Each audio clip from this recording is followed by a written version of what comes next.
Lalaki gintiro patay sa sulod sa Ilabalay sa Barangay Kubay, Haro. Si Zen Kilantang sa may nagaratsada nga balita.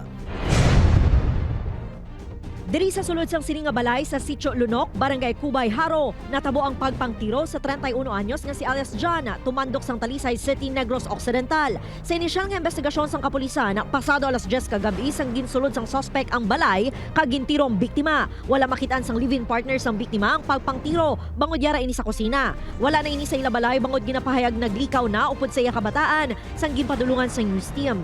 Ang ila kaiping nakibot na lang sa makabati sang lupok. Nabatian na yan namon nga may naglupok tapos nagsala na titanan nga mga tao kay kapangayo na sa bulig nga kwator ng iya nga bana kag ipagwa bala. Pila sa liog ang naangkon sang biktima nga gintunaan sa iya kamatayon. Daan nga hiligutan-anon ang ginalantaw nga motibo sa pagpatay kay John bangod masaming nga may kabais ini kung mahubog sa ila lugar. Siya naman yung person of interest kita. Tatlo po, ang motibo ang nilantaw natin is ang drugs.